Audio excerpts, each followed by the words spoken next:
we're the directors. I'm Ed. I'm Will. And we're Sumo Science. And we're shooting the world's largest stop-motion animation on a Nokia N8. My name's Toby Howell and I'm the Director of Photography. And I'm shooting on Nokia N8s, and I've got 3 of them up that crane.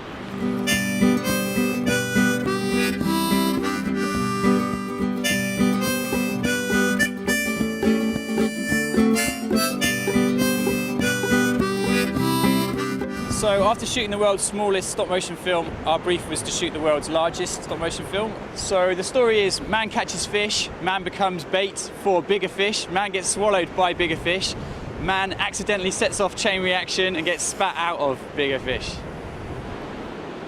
Hello, I'm Jamie Wardley and I'm the principal sand artist. So we've got various different elements in the sand drawing, which is like the cloud and the seagulls, and they're using stencils.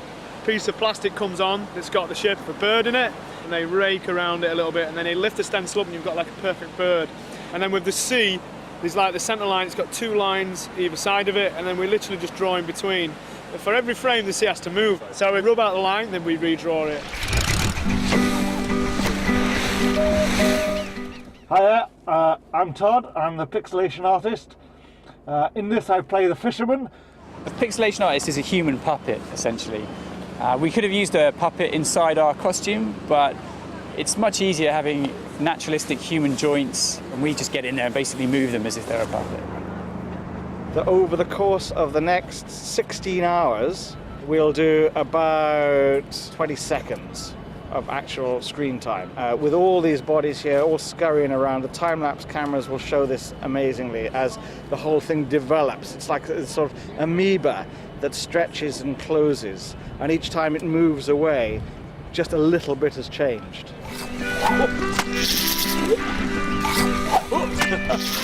Because we're shooting animation, we're not shooting using the video functions on the phone. This is a sequential series of high-quality JPEGs that I'm getting off the N8. We can deliver beyond HD from those stills, and obviously put them together in a line and play it back at 25 frames per second, and you get the illusion of movement. My name's Merlin, and I'm animating the fisherman. Normally I'm the creative director of Wallace and Gromit at Aardman. After years of animating in the dark studio, the chance to come out and try and do something out in the open, it was just something I couldn't say no to. It's the first job that we've had we've had such a huge team on.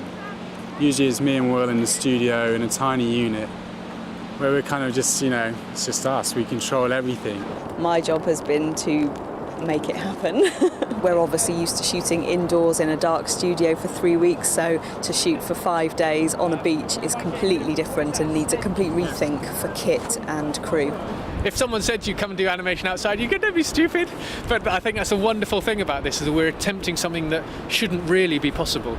This here is a very dangerous place to be because we're actually in the teeth of the monster. And so the monster has just come up, swallowed the boat, and the teeth have come around it.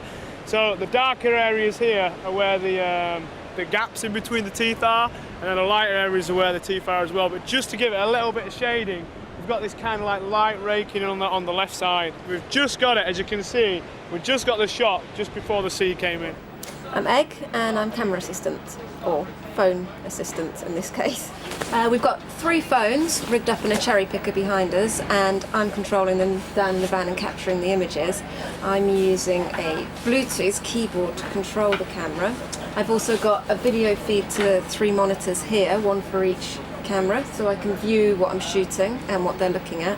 We were lucky enough to get a selection of some great animation graduates from across the country, came down to help us out, and they've done some fantastic stuff. I think they've got some great experience being on the shoot. Yeah. We couldn't have done it without them, so our thanks really goes out to those guys. So tonight is the internal shot where our fisherman gets swallowed by the monster. So we're basically lighting him from a whole series of lights suspended by cranes, creating the kind of internal space inside the stomach. But yeah, the sand drawing, doing it at night, it's something else. It's more difficult in many ways in that you can't really see things. But then lighting it, being able to control light is actually quite nice as well. It's 2:40 in the morning and we've shot 33 frames and we've got 17 to go. Okay guys, let's turn over please. Nice and still on the floor, thank So some hours later than I last spoke to you, the darkness settled over the land and now the light is coming. Over there, the sun is rising, the moon's gone to bed, and very soon I'm going to be going to bed. But, we did it! Hooray!